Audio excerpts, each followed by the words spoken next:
the Russian authorities have unexpectedly faced resistance from the people.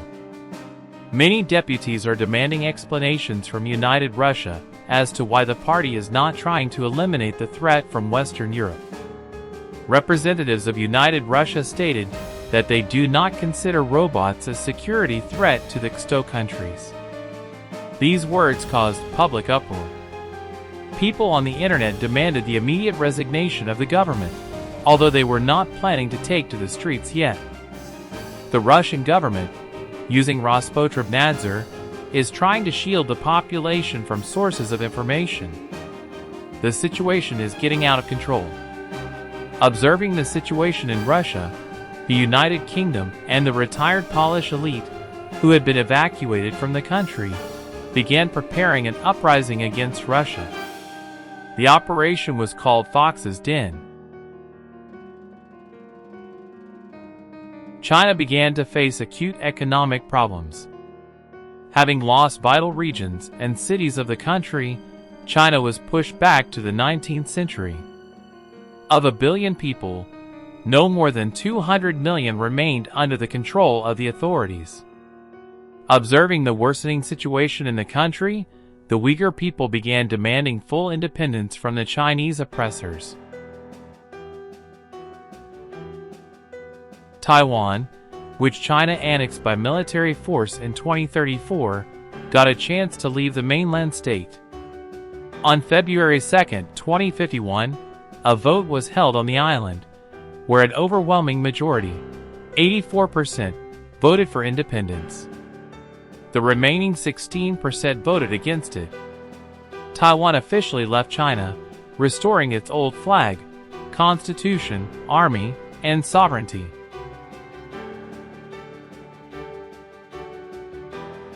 The Republic of China gained independence on February 5, 2051, after 16 years of oppression. It also took several islands from mainland China.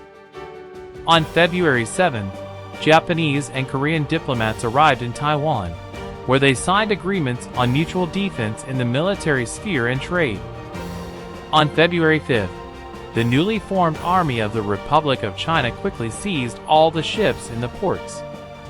According to approximate estimates, the Chinese Navy included 2 destroyers and about 20 ships of various classes. This significantly strengthened the military power of the region.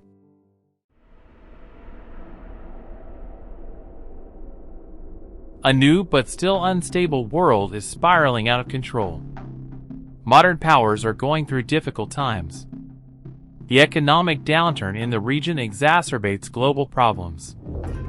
According to experts, about 40% of the population in Eurasia live below the poverty line. The situation has worsened due to wars in various parts of Eurasia. The NATO-CSTO conflict officially continues, although in reality, it has already ended with a victory for Russia and the CSTO. In the Middle East, the balance of power has shifted.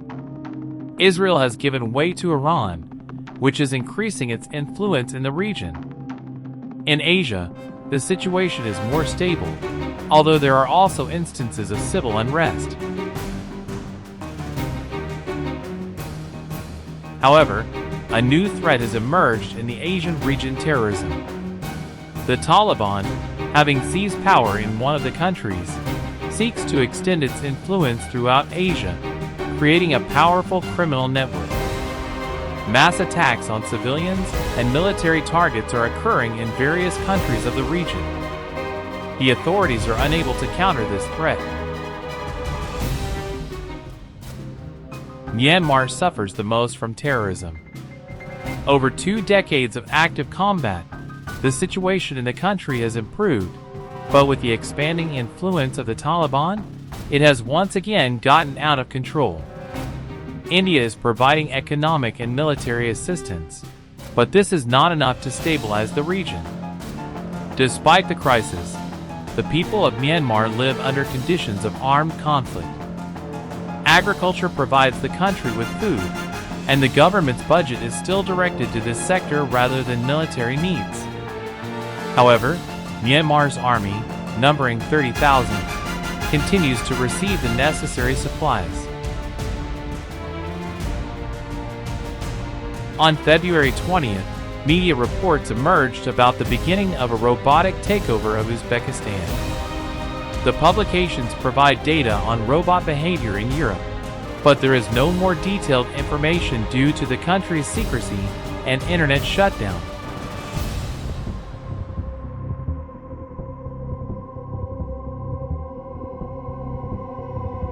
Reports have appeared in the media about mass departures of Uzbek citizens from the country. Witnesses claim that in major cities and their surroundings, robots have gone out of control and started seizing territories. The country's government has disappeared, but a state of emergency has been declared. Central Asian countries have declared a state of emergency and have begun deploying troops to the border. Turkmenistan has refused to send its forces, but is ready to accept refugees. Kazakhstan, Kyrgyzstan, and Tajikistan are asking Russia and other countries for military support and intervention in the region. Russia and the XTO countries have agreed to assist Uzbekistan in combating the automation crisis.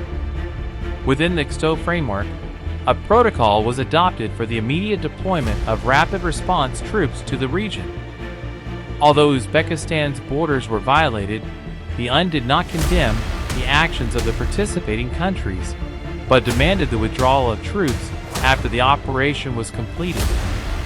On February 21st, the troops of Kazakhstan, Kyrgyzstan, and Tajikistan crossed the border into Uzbekistan and moved towards its capital, Tashkent.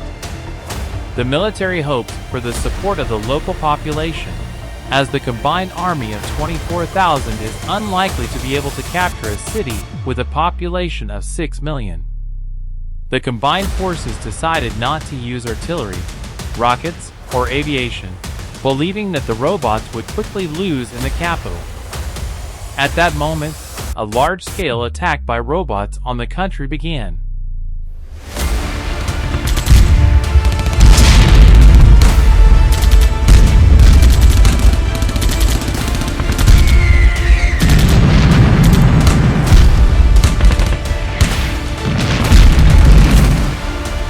The advance on the capital of Uzbekistan failed before it even began.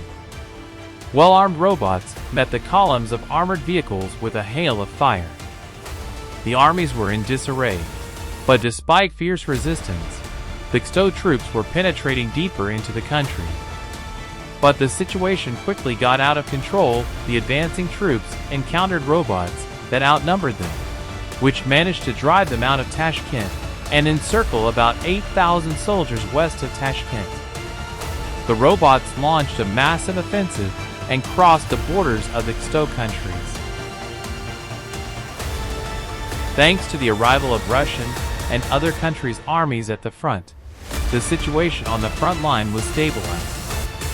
Strike drones successfully destroyed the wave of robots, while the military noticed that the robots hardly react to their own kind. The joyful news was overshadowed by significant losses. In 5 days, the Allied forces lost about 4,000 soldiers and up to 400 pieces of equipment. The general staffs of the countries are preparing a large-scale operation using a huge number of drones from Russia to rescue encircled soldiers and liberate the capital of Tajikistan, Dushanbe. After learning about the total failure, rallies demanding the resignation of the military leadership took place in all participating countries in Central Asia. Local authorities are trying to disperse these rallies, but they are gaining more and more momentum. Despite the new threat, other countries did not react.